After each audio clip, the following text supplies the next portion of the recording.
Hey guys, the Superhero Bibliophiles episode you're about to listen to was originally part of the Superhero Cinephiles Book Club, an exclusive Patreon subscriber show I used to run a few years back. So if you're confused by out-of-date references or comments about the Patreon show, that's why. Now, enjoy the episode.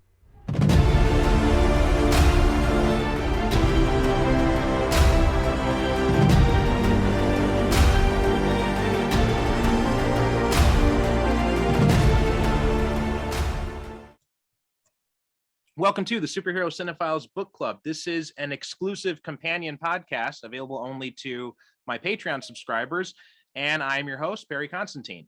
And today I'm welcoming back, so this is a returning guest for me, but a new guest for all of you, because the episode she recorded of the main show is, I've got such a ridiculous backlog on the main show that her episode won't be coming out until like next month.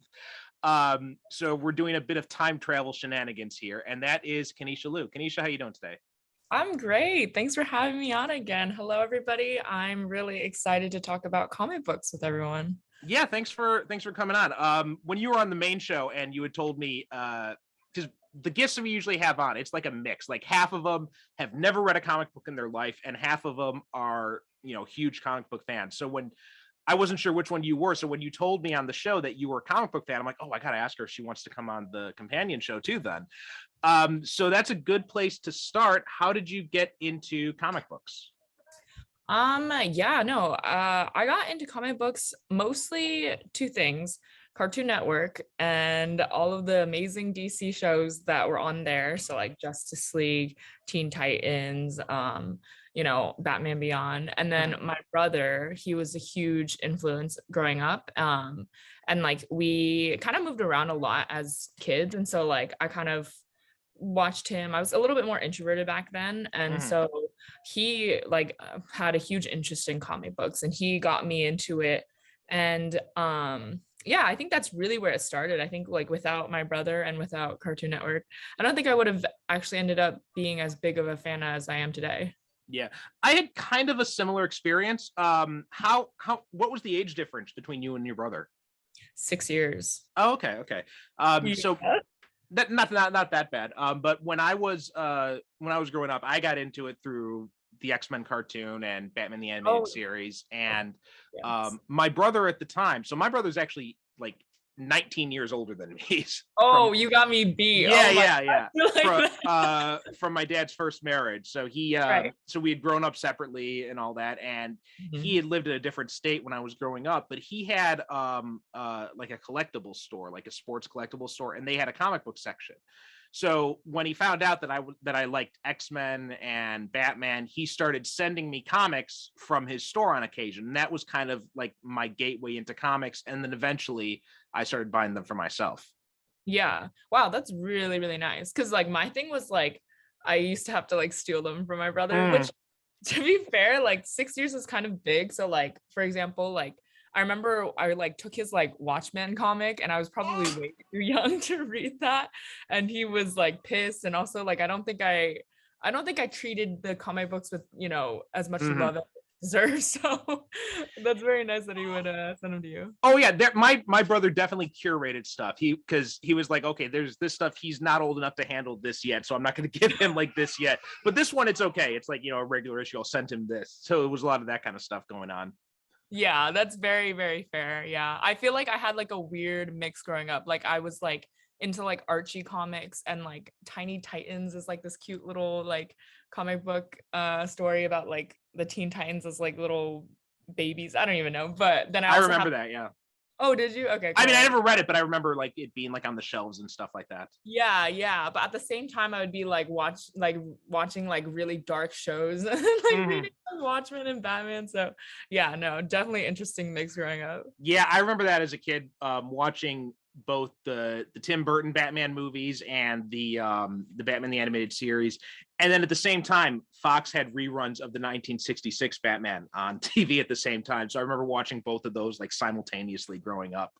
Yeah, no, I feel like it's made my sense of humor as an adult like very interesting. Like I'm very like zany with like a dark humor undertone. I don't know, but I love it. Like DC in the old days, I feel like did did it really well. Honestly, I haven't seen anything that they do now as far as like I think they have a new Justice League show, but like back then, like wow, it holds up today. Yeah, they haven't like some of the animated movies have been okay. Yeah. And we've covered some of them on here. You know, you were on, we covered the Judas Contract. So Yeah. we kind of had that discussion. But Harley Quinn's pretty good. I know that. I watched that on HBO Max. Although with all this new stuff that's going on with Discovery, who knows how long that'll be around. Oh no, don't say that. That is so it's so sad. Nuts, yeah. So you said you're are you still following comics lately too?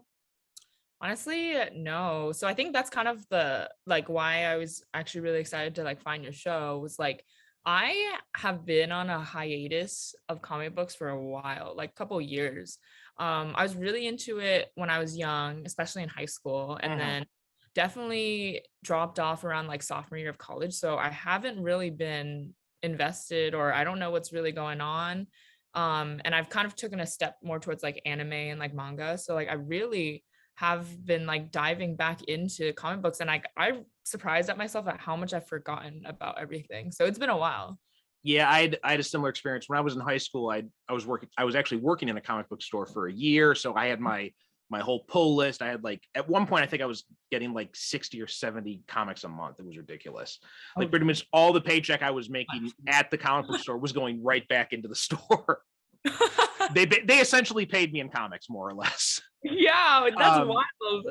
And then and similar thing to you, like when I was in college, probably about like my halfway into my freshman, maybe a little in my sophomore year, I wasn't working as much, so I didn't have as much money to spend on comics. So I definitely started to drop off on the monthly books, and that's when I started switching over to trade paperbacks. But it was much more sparing. And then I moved to Japan, and obviously there are comic book stores, but not American comic stores. And it wasn't until Comixology that I started getting into comics again, and digitally. And I did go back to monthly comics for a bit, but in the past several years, I've pretty much just switched all to trades, and now I pretty much just get trades when they're on sale on Comixology these days.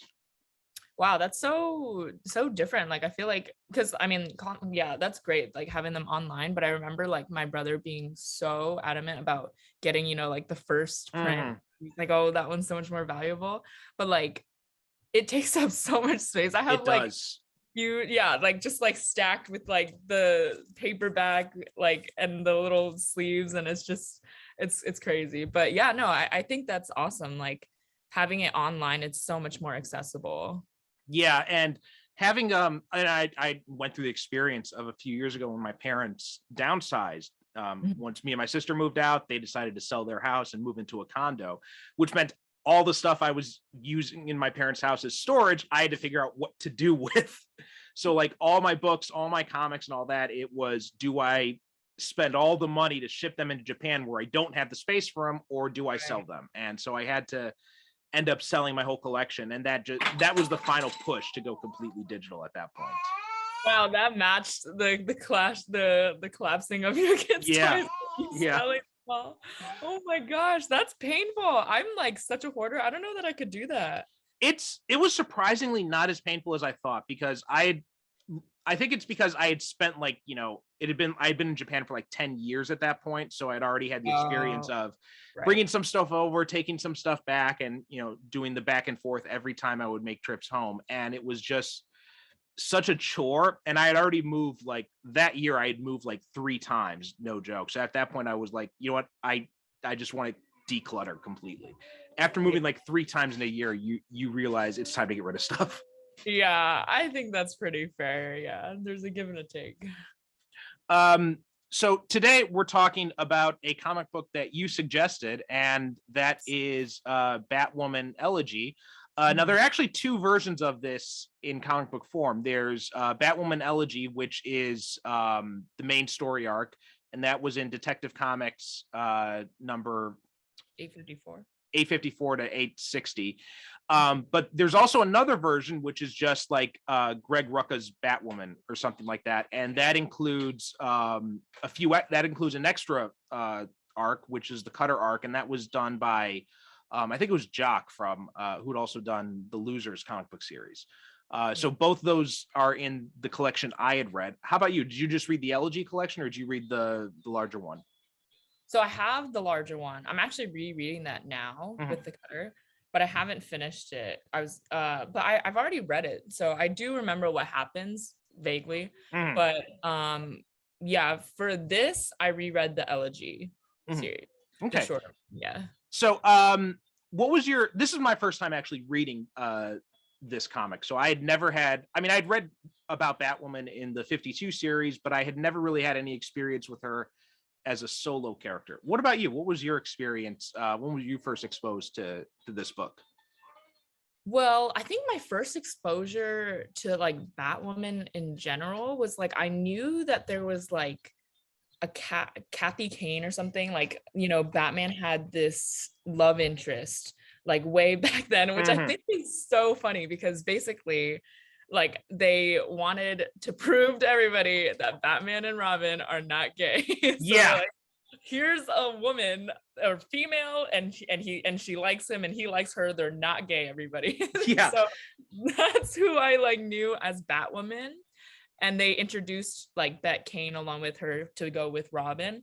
And so when I first saw like the current Batwoman, you know, with the red do-up, I was really confused, honestly. And I think like it was really, really funny to me that she's gay because like they brought the original iteration of that character to prove that Batman and Robin weren't gay. So just like the irony is so funny to me. Yeah, they had a psychologist, Frederick Wardham, published this book in the 1950s called Seduction of the Innocent. And it was complete bullshit, everything in the book. It was later found out that he had forged most of the studies and he had exaggerated the conclusions. But it had caused, I didn't know that part. Yeah.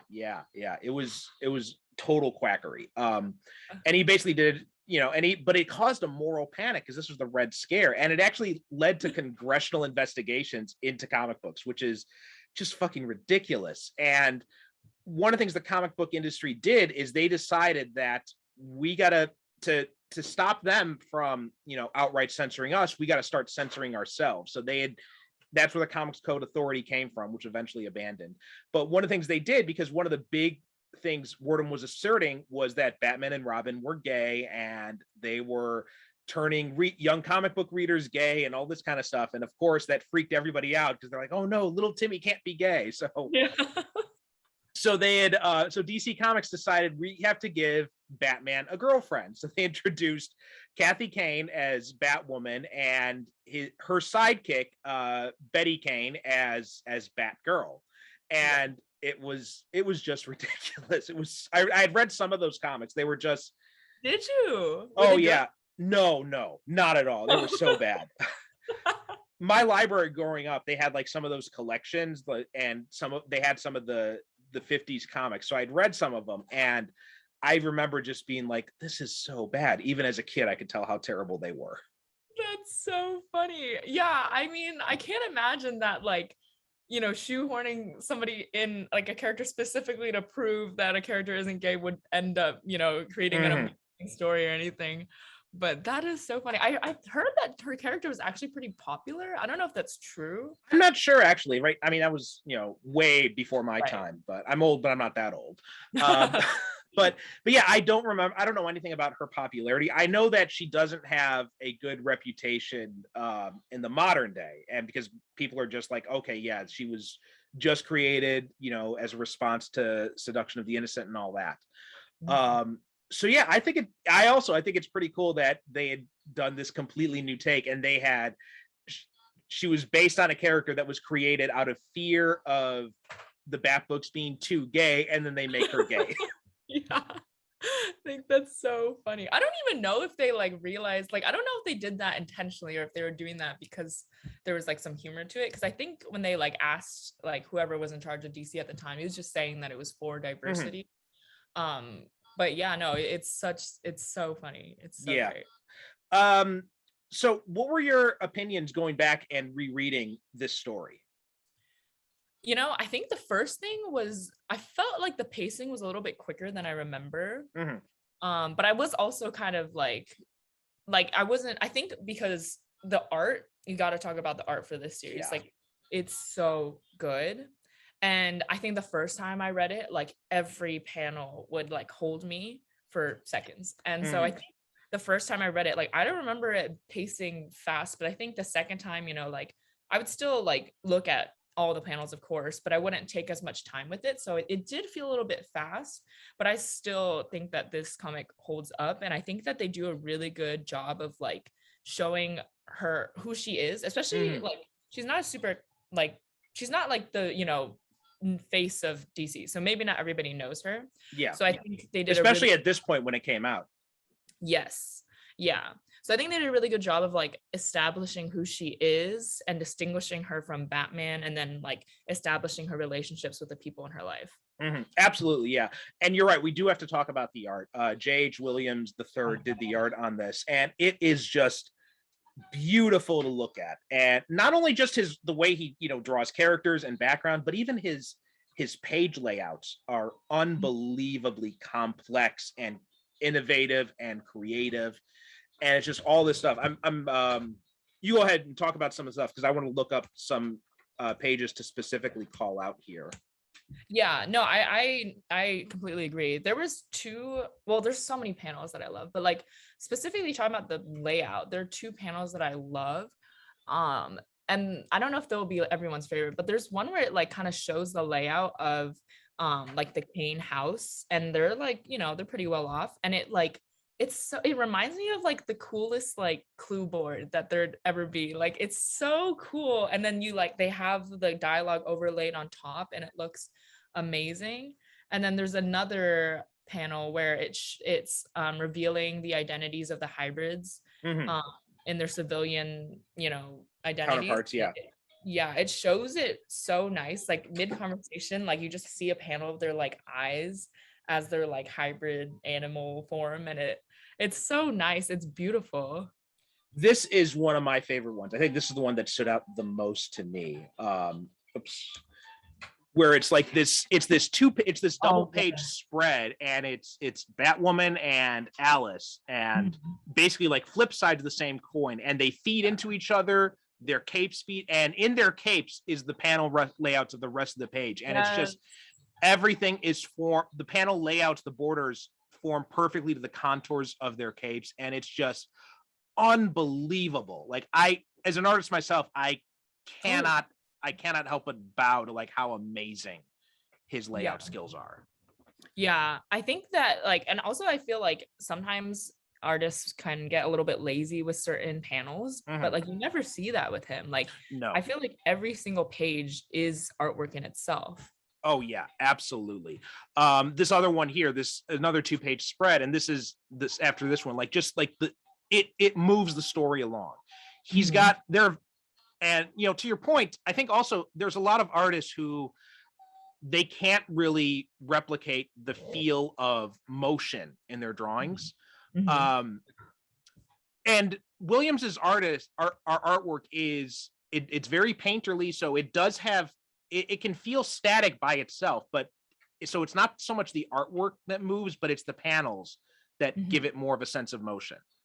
Yeah, no, I agree. I think he can like create a masterclass of like just like knowing the audience's like eyes, like where they go. I feel like I always go exactly where he wants me to. My eye follows every panel that he wants me to, and then when I reel it back, like I see the whole picture and I'm like, damn, like that's gorgeous. A note to if anyone from DC is actually listening to this, because some of the guided view on this book is off. Like it sent me to the wrong panels a few times as I was reading it on my Kindle. Yeah. So at all? I'm sorry? Did you get any spoilers, or did that ruin? No, it was just like 1 or 2 pages where it's like, okay, I know that this went to the wrong panel. So so I just knew it. I just knew to go back.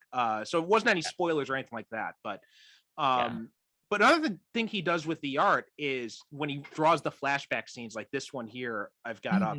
The flashback scenes, it's a much more flat coloring style. And there's very little, almost no rendering in a lot of these, which helps make it distinct from the stuff that's happening in the modern day. Yeah. And No. also his panel layouts in the flashbacks is much more conventional. It's much more, standard grid style. And so I think that's a really good way to kind of show how her world is changing and how it's more, it's less orderly now. It doesn't make sense as much. It's much more jaded, divisive, all that. Like here, I mean, we've got I just noticed this now, but the way these insert panels are, it's kind of a bat shape, but it's also like broken glass. Mm-hmm. And it's just, I can't begin to talk about. I don't even know how to illustrate. If you have not read this book, like seriously, just get the book for the artwork alone. Even if you don't care about the story, and just look at the pages. They're beautiful.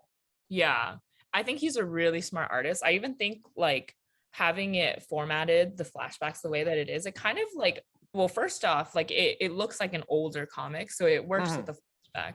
And second off, I feel like it kind of matches like the way a memory is. Like it's very like, you remember like this led to this and then this led to that. But then like when things happen in real life, like everything's going on at once. And I kind of feel like he kind of captures that, the way that he lays out each panel in the different. Yeah. Absolutely. Yeah. And one of the things too, I like, and got to talk about Rucka's writing as well, because Rucka's an amazing writer.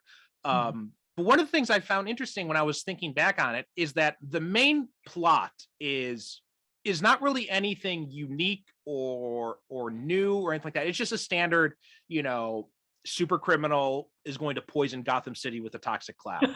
And she's got a personal connection to the hero, right? It's very standard superhero plot, but by interspersing it with all this character stuff and by revealing bits about Kate's character through these flashbacks, it makes it so much more compelling.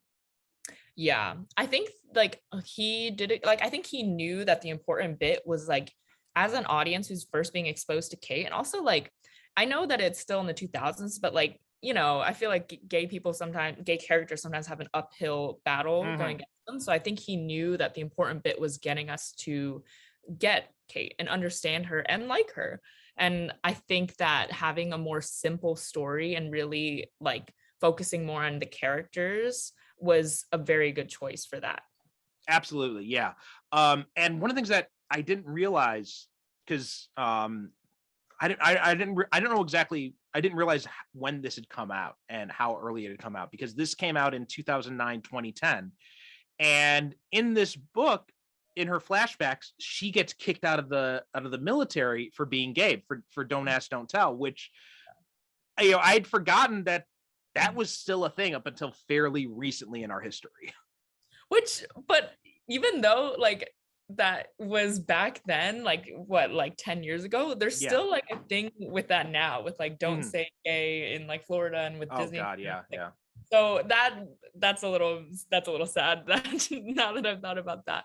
But yeah, no, I think he does a good job of like including it into history. Like I think that another thing I love about that scene was like, I like how she owns up to, her identity and like is very proud of who she is. And also a big part of the reason why she does that is because she wants to maintain her integrity. And I loved that because I felt like it was a callback to when her and her sister got busted by her mom for like, I think they were like messing with some teacher. And I like that because I think it showed how awesome her mom was and how big of an influence she was in her life.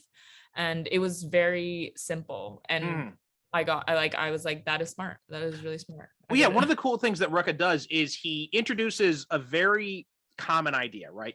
A gay person getting drummed out of the military for being gay, very common idea. But what I like too is he puts a little twist on it, where in this case, she's got this, military dad who you would think would be like hyper masculine alpha male type. And when she tells him what happened, and she doesn't specifically say it to him, right? She says, I violated code, blah, blah, blah, of the code of conduct. Yeah. And he says, well, you had a chance to get out of it, right? Did you apologize for it? And she's like, no, because I want to keep my integrity. And then there's like this beat. And in lesser writers, I think you would see like him getting, pissed off at her, a very stereotypical alpha male response. but there's this beat where I think there's like a panel where he's silent, and the next panel he's smiling, and he's proud of her. And I love that. Me too. And like one of the joys of reading the book, I think, is that father-daughter relationship and getting to see how he supports her through everything. And like even when he doesn't like her decisions, like, you know, at first when she first became Batwoman, like he wasn't a fan of it. But instead of like, you know, like being that parent that casts the kid away because they are doing something they don't like, he like supports her and makes sure she's doing it the right way. And I really love that. Yeah. And also to add on to that, like I think it makes it a little bit more painful when you see that betrayal that he didn't tell her about her twin. So I was not expecting that the first time I read it. I was like, that I thought he was a master detective at first when he like deduced that it was Beth, but yeah, that hurt.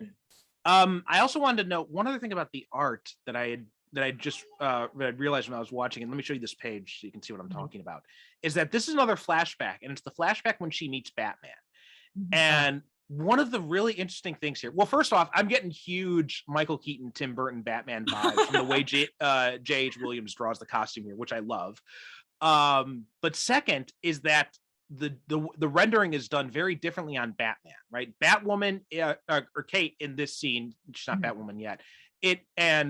She gets attacked by a mugger coming out of a bar, and you know she fights back and she kicks his ass, and then Batman appears, and you know she gets shocked. One of the interesting things is the way that Williams renders Batman, because Kate, the mugger, everything else is in the very flat style, very little rendering, but Batman is like hyper rendered, like his present day stuff is, right? Wait, like that is crazy. I don't even think I noticed that. Yeah, you're 100% correct, and it matches the way they render it later on when she becomes Batwoman. And I think it, because like one of the themes of it is like she just wants to find a way to serve, and I think that this kind of goes along with it. Like it added color to her life, like when she was able to find that purpose. So that is a very keen observation. It added color to her life. It added detail maybe too, I think. Yeah.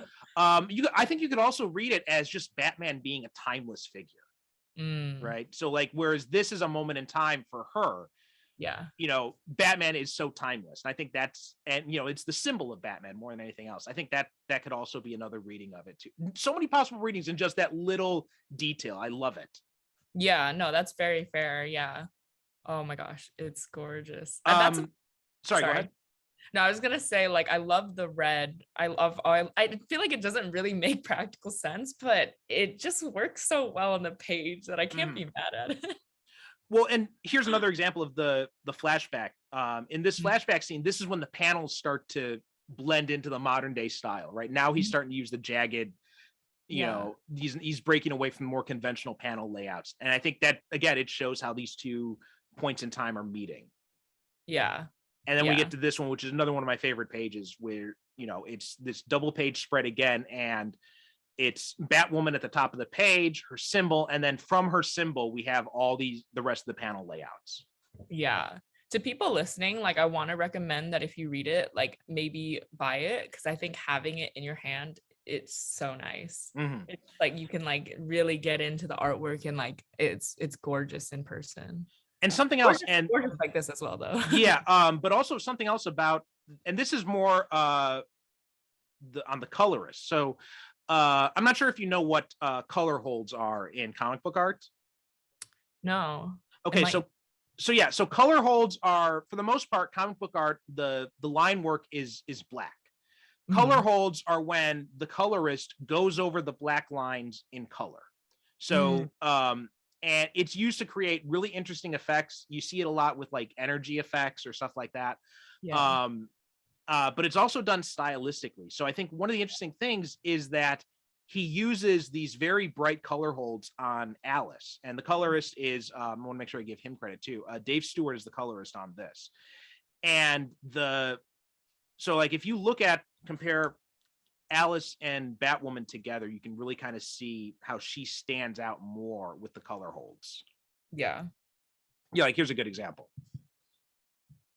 Right. She really stands out a lot more, and it makes her look almost, it's got like almost an ethereal effect. Yes, Almost that was the ghost-like. word I was going to use. Yeah. And I felt like that was a good Choice. good choice. But not only that, good foreshadowing for what we'd find out about Alice's identity, that, spoilers, she's Batwoman's sister, who Batwoman thought had died. So I thought that was a really cool thing to do as well. No, that's a great thing to point out. I totally agree. I think the first time I saw the way that she was colored was, I don't know, I think I thought of it more as just like, oh, like it's just because she's like this like kooky clown villain who's like Alice in Wonderland. But I think that is very true. Like she does pop out, but not in the way that she's bold, like you were saying. Like, yeah, I see the ghost analogy. I love that. Yeah, I had the same thought when I was first reading it. Like, oh, they're coloring her that way to kind of like illustrate how zany she is and all that. So when I got to the reveal, that's when my mind started thinking, oh, I think that's why they did that. Yeah, no, I think that's smart. But also on a side note, like they got to stop like showing these Gotham kids like Alice in Wonderland. Yeah. It's an actual problem. The clown stuff, the Alice in Wonderland, like maybe we just don't do that here. I thought about that too. And it's funny because my first exposure to the basics of this story, because the basics of this story were used in the first season of Batwoman, which I've only seen like, one or two episodes of, and, I've read the summaries of the episodes. So I had kind of known a little bit that Alice was Kate's sister, but I didn't realize that it came from the comic book. I thought it was something that the show had done on its own. So going back and rereading it and seeing the origins of it was really interesting. Did the show do it justice? I haven't seen the full story, but my understanding from people who have watched it is not really. Fair. But it's one of those shows that I've got it on my HBO Max list. I just haven't sat down and actually watched it yet. I do feel like it does have a bit of a following, because like I started getting recommendations for the show because I think I must have mentioned it, and they're always listening. And there's like quite a bit of views on some of the clips I was seeing, like 2 million, which I think is nothing to like laugh about. So I think my understanding is that it a lot of people, I believe like it improved in the second season when they had brought in the new Batwoman, and I think that people were responding to it more in the second season, is my understanding. I could be wrong about that, but that's kind of what I got from like the, moving in and out of the online chatter. Yeah. I've been going back and forth on whether or not I should watch the show because I love the comic book so much. And I think it focuses more on Sophie, I think, which is the roommate or like the military person that Kate was in a relationship with. Oh, okay. So I don't know. Maybe I'll visit that and see if it's good, if it compares at all. Yeah. What do you think about Batwoman's ties to like the larger Batman universe? Right. She has a relationship with Renee Montoya. She's Bruce Wayne's cousin, which I don't think they talk about in this series. I don't think that was revealed until later.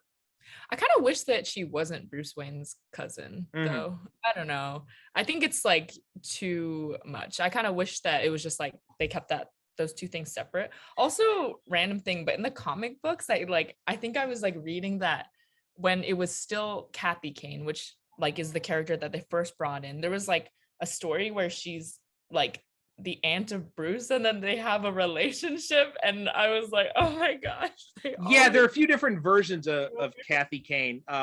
In Grant Morrison's run, he had done another version of her that was part of Batman Incorporated, and he had heavily reimagined her. This actually came after that one. So said that she was because Morrison's comic was unique in that he had said that all the stuff from like the Silver Age, all the wacky adventures in the Silver Age was real. It actually happened, but it was this like it was like Batman experimenting to kind of expose himself to different types of drugs so we understand their effects. And that's why he had all these wacky adventures back then. I don't know if that is the best explainer. I'm doing it terrible justice by trying to explain it from my half remembered vision of it, but it works in the story. I'll say that. Okay, cool. I actually have a lot of Batman Incorporated on my on my read list. They're downstairs ready for me, but Yeah, no, I think in terms of her fitting into the broader scope of the Bat family, I don't really know if she's fully found her place yet. Like, I feel like Mhm. she doesn't really interact with the other characters very much, like here and there occasionally. But I feel like after this run for me, I haven't really been interested in what they've done with the character, which is a shame Mhm. because I think that she is really interesting. But like, I don't know, and I'm sure you know more than me, but like, do you think that she's has like an established place in the Bat family? Do you think that it's working? I think so. A few years back in the Rebirth era, um, Peter, I think it was Peter Tomasi's Detective Comics run. He brought Batwoman into that book, and so what they did in that era was you had two different styles of books for the two different Batman books. Like the Batman solo series was just, Batman's adventures on his own. But what they did with Detective Comics was they had Batman establish a team of other Gotham City crime fighters. So you had like Red Robin was in there, Batwoman was in there, and Batwoman, Orphan was in there, Cassandra Cain, and Spoiler too, and Mhm, also Clayface, actually, interestingly enough. And mhm. in that, Batman had basically recruited Batwoman to kind of act as a boot camp instructor for these younger crime fighters. Mm. And so she was very much a focus in that, and she was like a leader. I'd only read a few issues of that. But I thought that was a pretty interesting take, and it was a pretty cool way to bring her to make her a larger part of the Bat family. I guess the thing, yeah, I can see that. I feel like the things that I've read about her since um this series is like just like it feels out of place. Like I've read that DC wouldn't let her, so she gets in a relationship with Maggie Sawyer and then Mhm. like she proposes, right? And then they like wouldn't let her That's like right. I have a remember that. wedding Yeah. in the comic book. And then when they were asked about it, they're like, oh, it's just because like we don't like it's not just because she's gay. It's like none of the characters can have a happy personal life. Like they just can't get married because nobody can get married It because was that's so stupid. Yeah. a hero. Yeah. And then like on top of that, I think that she had a relationship or was like tricked into having a relationship with like, oh my gosh, I forgot what the character's name is, but she's like a vampire. Um, and it's just like I think the things that I've been hearing just really random. Mhm. And so I'm like, I don't really know what's going on here. Like it feels really segmented. But I guess to be fair, that's comic books.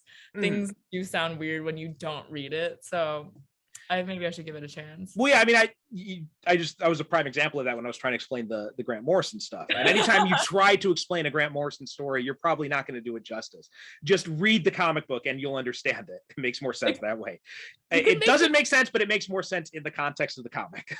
right. We could make like a game show, like I feel like based off of that. Like what is actually a good story?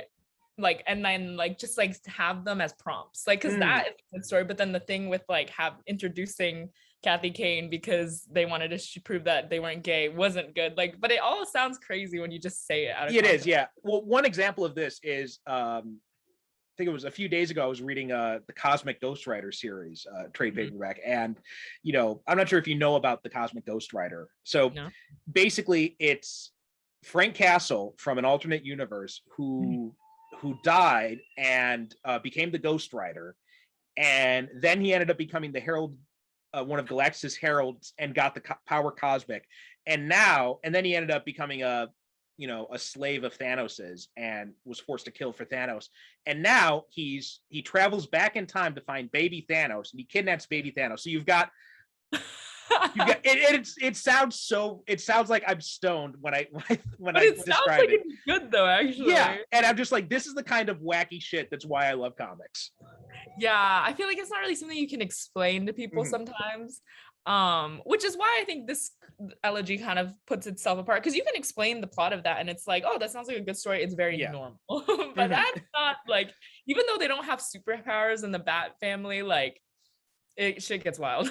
There's a lot of wacky shit, yeah. But I wanted to mention what you touched on about the marriage thing, because I remember that briefly, and I looked it up right here. So it was in 2013. J.H. Williams was co-writing the book, and he was still doing the art. Yes. And it was W. Halden Blackman was the co-writer on it, and they had announced that they were leaving Batwoman because of conflicts with DC. One is involving there's a Killer Croc story they were doing at the time, and they were not allowed to expand on his backstories. They weren't allowed to keep their original ending to the arc that was coming out at the time, and they had wanted to have Kate and Maggie get married, and then DC explained it by saying that Batwoman cannot get married because, quote, heroes shouldn't have happy personal lives. No. Which was so weird because at the same time you had Aquaman marrying Mera in the other books, and then they eventually reversed this because shortly after this, they bring in Superman and Lois from the previous continuity who are married and they have a son. So they eventually gotten rid of that. I don't know if they had ever actually had her married since then, or I don't know if they had ever actually pulled the trigger on that, but that was just a weird thing. And DC has done stupid things like this before. Like, I'm not sure if you heard about the controversy with the Harley Quinn series over Batman and Catwoman. Getting married? No, not getting married, but in the Harley Quinn animated show, they were going to have a scene, talking about Batman going down on Catwoman. And DC said they couldn't do that because, quote, heroes don't do that sort of thing. Oh my gosh, I did. Oh my gosh, I did hear about that. I think my brain made me forget because of how cringe that is. Yeah. That's so funny because that show is literally crazy. And like that specific thing is what, like, I don't even know. Yeah. It's such a weird rules. It's such a weird line to draw. And it comes from the top because Warner Brothers has always had weird rules when it comes to characters. And I remember like when they were doing Smallville, they said they had this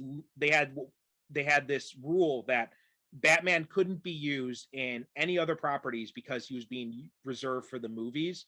So the creators of Smallville, they had wanted to do a storyline where Bruce Wayne comes to Smallville, and DC said, no, you can't do that storyline because we're doing Batman in the movies. But then at the same time, they do Superman Returns while Smallville is still on the air. So you can have these two different versions of Superman, but you can't have two different versions of Batman. Yeah. I feel like that's always kind of been the problem with DC. I feel like at the top, it's just a jumbled mess sometimes. Yeah. It doesn't really make the most sense. But yeah, no, I don't love that they did that. Like, I wish that they would have just like trusted their writers and let them do what they wanted. It's a shame. Yeah. Getting back to this. So were there any other things you wanted to mention about the Elegy story arc?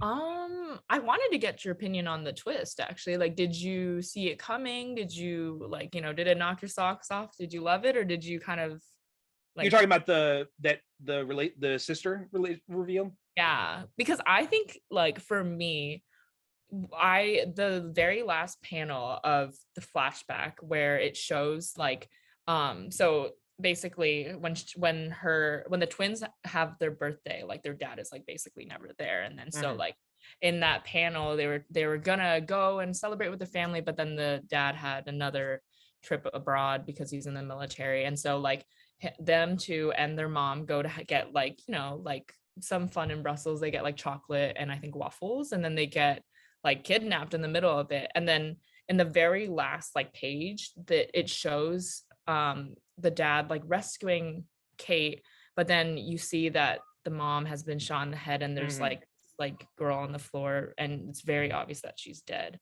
but there's a bag on her head, by the way.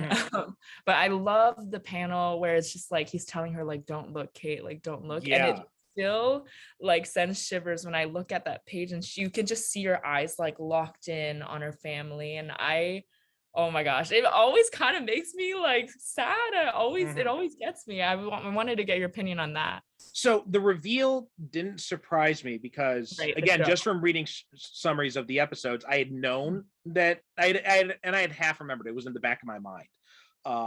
So when Rucka does a lot of foreshadowing for that reveal.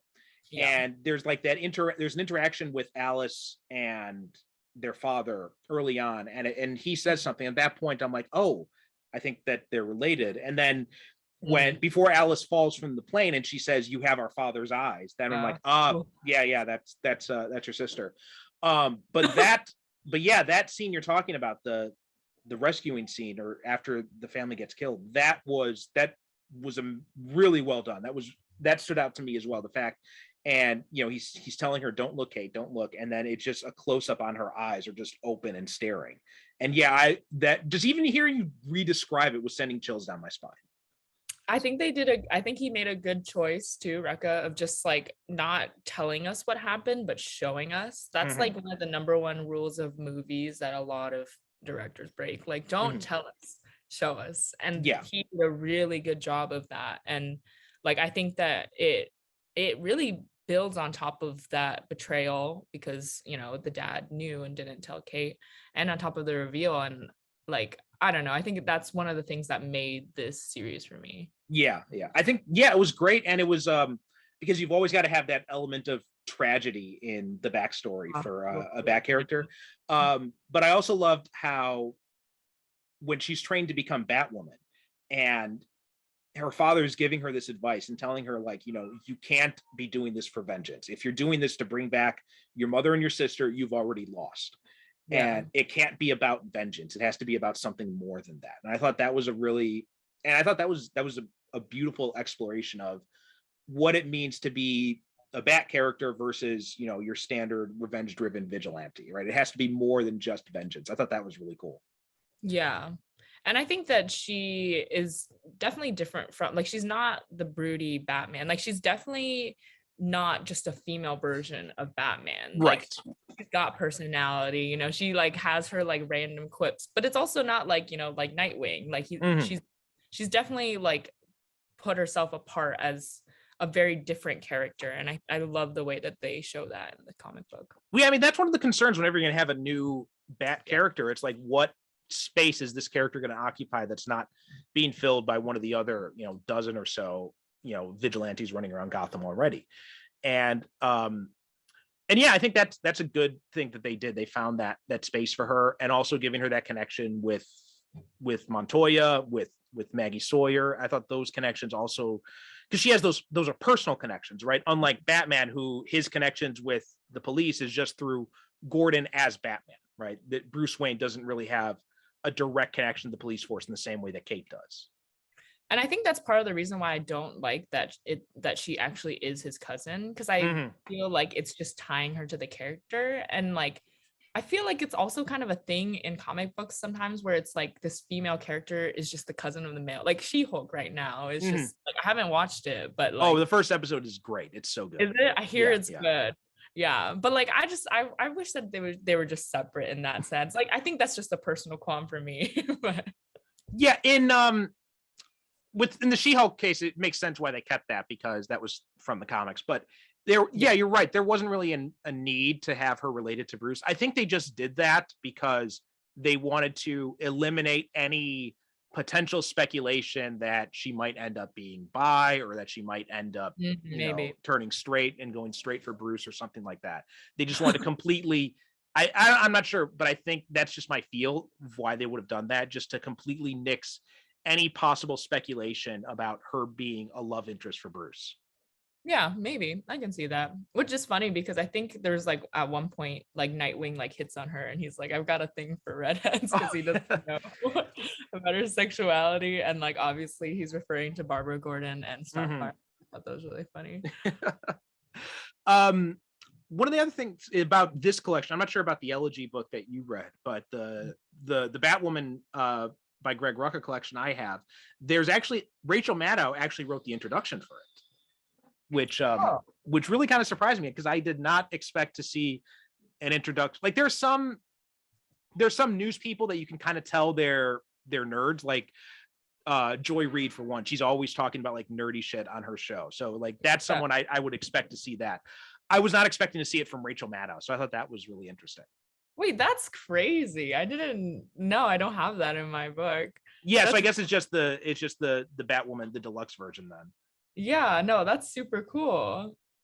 I'm surprised. Like, I feel like in my mind, like I feel like comic books, like specifically comic books, like the actual physically having a comic book and being a comic book fan, like reading the material, it feels like such a small world, like such a niche, tiny group of people who are actually interested in like the books itself and not the movies or the shows. And so that's kind of funny to have like Rachel Maddow, who's like what on like MSNBC. Like Yeah. that's so strange to me. Like It's it's funny. My original co-host Derek, he had said that one of the biggest secrets of Hollywood is how many people in Hollywood are actually fans of comic books. And yeah, there are a bunch of people who you find out that they were actually huge comic book fans. I love that. I did not know that. Let's see here. I'm trying to bring up. So yeah, here's this introduction. She talks a lot about being a fan of Greg Rucka's writing in general, and and it's a short introduction. It's just like about a page or so, or 2 pages is it's laid out, but she talks about the don't ask don't tell aspect of it, and and she talks about Greg Rucka, and she says, I won't lie to you, I would read anything Greg Rucka wrote. I would read Greg Rucka's grocery list. I would read Greg Rucka's discarded edits. I would read a Greg Rucka 40-volume soft-hearted navel gazer about characters I couldn't care less about if he was capable of writing such a thing. And if he did, I'd probably read it out loud to my friends and exclaim and swear about how he made me care. Batwoman's in good hands here, you'll see. Oh, that is so lovely. I wish I had that in my version. Did your version have like the feature with the question? No, I don't think that was in here. Oh, dang. Okay. So like my version has like a feature with the question, who is Renee Montoya in this version, who's taken over after the original question died. But that it's a very good side story. Okay. Well, that's actually the last thing I wanted to mention here is the Cutter storyline. And I know you didn't read this specifically, but what were your memories of the Cutter storyline, if you can remember much about it? Yeah, so all I really remember was they kind of close out the storyline with the sister. So, like she goes to check if they are twins from like a blood sample. Mm-hmm. So it is confirmed. I do remember that. And then I remember that it's I think he's like targeting college students, and I think they get Bet Kane involved, and I'm pretty sure she gets kidnapped. Yeah, that's like basically the gist of all I remember. It's like she's working with Batman as well, like Batwoman and Batman are like working to find the Cutter. Was there anything else? Like I kind of forget. It was actually like 2 serial killers. Like there was one because one of them, he was trying to his girlfriend or something like that, he was trying to kind of restore her original appearance, so they were cutting out, that's why they were targeting these college students. Yes. And and then you had Batman and Batwoman both working on different aspects of this case simultaneously, but they weren't really working together necessarily. It was just kind of like both working on different aspects of the same case. So I thought that was an interesting way to introduce them and kind of contrast the way that the 2 of them work. Yeah, it did it well, in your opinion? I thought so. I thought it was really cool. I did miss the J.H. Williams art, but Jock is a really good artist in his own right, so I thought that wasn't too big of a shock. But also I like the developing the relationship between Kate and Bet. I thought that was a really cool aspect of it too, because in the modern comics, they actually brought Bet in before they reimagined Kathy Kane. So, and they had reimagined her as Flamebird, who takes on the identity of a costume crime fighter. I believe, if I'm remembering correctly, because she wants to impress Nightwing, I think.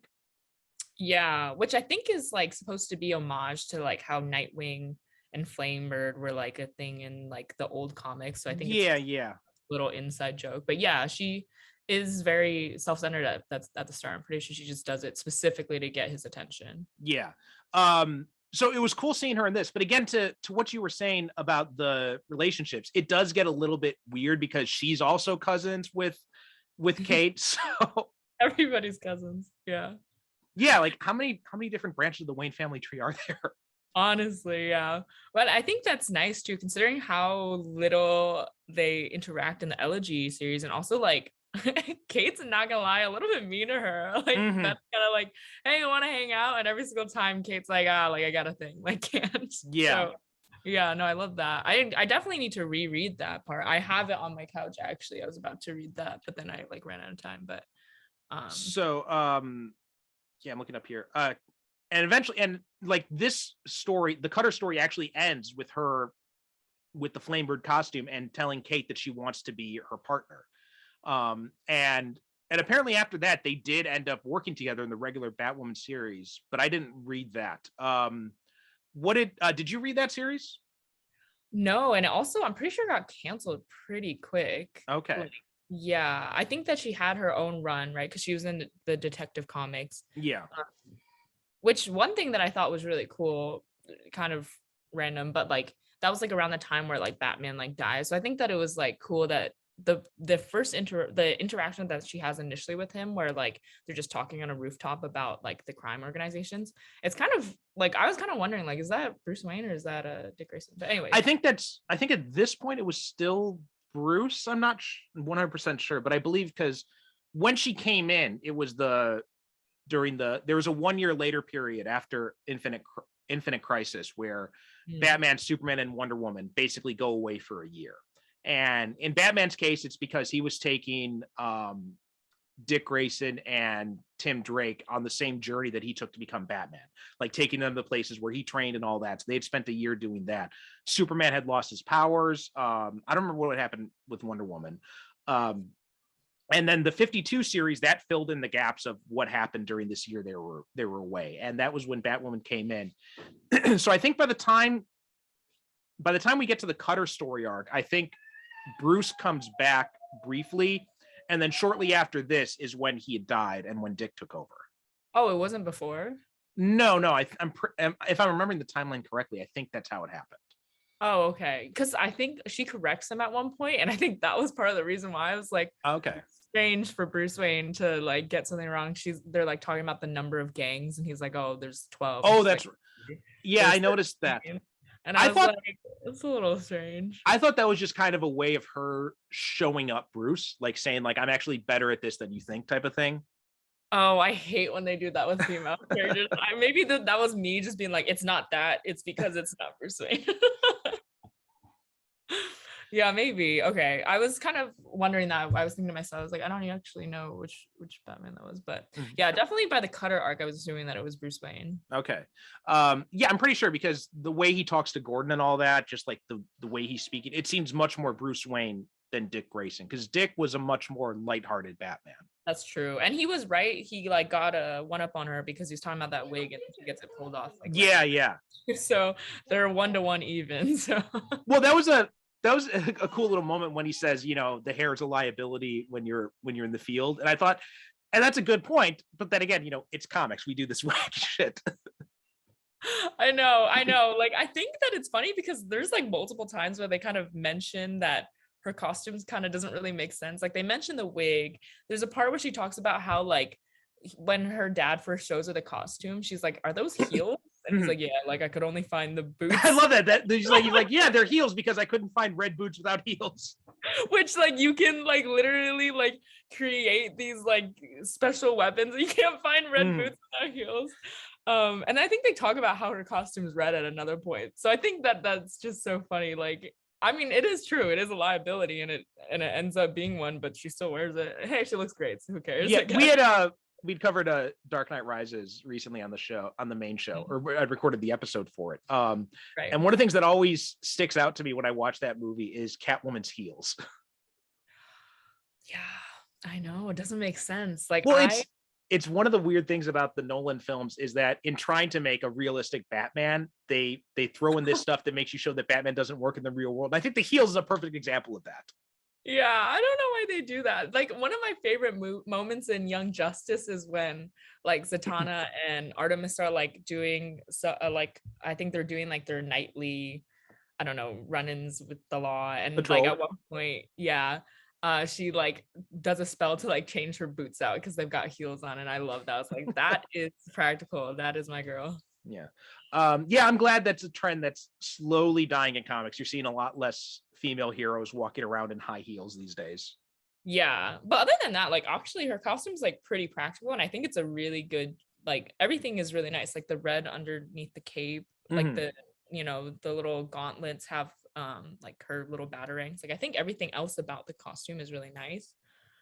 Just those random bits, I'm like, I don't know. Yeah. I'm not sure if they had the sketchbook at the back of the Elegy book that you read, but in my version, there are some sketches from Williams about the costume design and like him explaining like different aspects of the costume and like how they all fit and excuse me, and how Those- different parts would all fit together.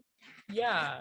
Wow. Did he have anything like interesting to say about why he chose some of the things, or? No, nothing really that really kind of jumped out, but it was Okay. just just little notes here and there, like, you know, this goes here, this is where this is stored, that kind of thing. So I always think it's cool when artists put in that effort to Yeah. figure out how the costumes work. 100%. I think that's like my favorite thing to look at behind the scenes. Mhm. Like for Stranger Things, they were like, I was looking at like the other designs, and like that was so fun for me. Just like looking at the way that I don't know how it comes together. It's my favorite thing. So anyway, any final things you wanted to say about this Batwoman collection? No, I think it's a great series. I think that everybody should read it. And I think that there's going to be something for everyone there, actually. Like, even if you're not specifically a fan of Batwoman, or you're not coming because you're a fan of the show, like you said, the artwork alone will grab you. And beyond that, like, the story is great. Like, you get some insight into some awesome characters. So I definitely think everybody should read it if they get the chance. Absolutely, yeah. And if you're a Kindle Unlimited subscriber, maybe Comixology Unlimited as well, but it is available in that collection. So if you have Kindle Unlimited, you can read it for free. So there is that aspect of it too. So that, and you know, just keep an eye out. Every now and then DC will do like a big sale where they'll discount their books down to like $5.99. So that should be, maybe another sale should be coming along the way. They usually do one for Labor Day, I think. So That's awesome. so yeah, pick it up. It's definitely worth a read. Whether you read and again, there are two different versions of this story. One is just the Elegy trade with that question story. And then the other one is Batwoman by Greg Rucka and J.H. Williams. And that has the Elegy story, and it also has the Cutter story. I thought the Cutter story was worth a read too. So if you're choosing between the two, you know, I think the Cutter one is the full collection is worth the buy, I think. Yeah, I'm glad that you enjoyed it, because I was getting nervous when I hand out recommendations. No, it's Greg. I've read everything I've read by Greg Rucka. I've loved. So I definitely knew I was in safe hands with that. Okay, cool. I'm glad to know. Okay. Do you want to tell people where they can find you? Oh yeah, for sure. I'm gonna share you my Instagram. My Instagram is Kenisha_Rose, KENISHA_ROSE. And yeah, that's me. Okay, and we'll have a link to that in the show notes as well. And keep a lookout for when Kenisha comes on the main show. We had a really good discussion about the Judas contract. But yeah, thanks so much for coming on. Anytime you want to come back on to either this show or the main show, you're more than welcome. Oh, that's so nice. Thank you so much for having me. Okay, thanks.